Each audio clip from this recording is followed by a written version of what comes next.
तुम मासूम सी भोली भाली, उलझी उलझी बेकल बेकल, गुमसुम सी रहती हो।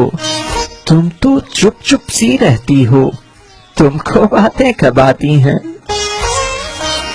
लेकिन जब जो कहना चाहो आंखों आंखों कह जाती हो और सब कुछ मनवा लेती हो।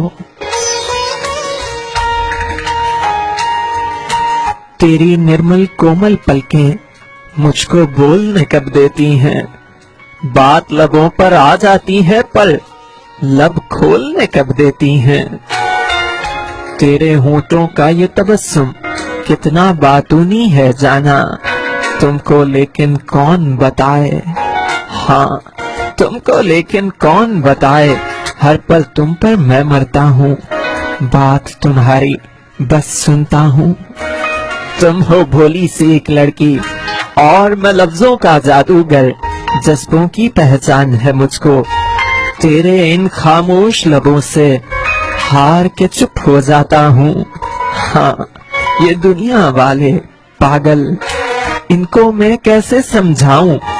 बाहर से चुप रहती हो पर अंदर से तुम बोल रही हो। एक दरवाजा बंद है लेकिन 100 दरवाजे खोल रही हो। और ये सब कुछ जान के भी मैं दुनिया को समझा ना पाऊं, लफ्ज तेरे दोहरा ना पाऊं। ठीक है, हाँ ठीक है भोली भाली लड़की, अब जो कहना मुझसे कहना, अब जो सुनना मुझसे सुनना। दुनिया यूं भी ये कहती है तुम मासूम सी गुड़िया जैसी, तुमको बातें कब आती हैं। तुमको बातें कब आती हैं। तुम मासूम सी भोली भाली, तुमको बातें कब आती हैं।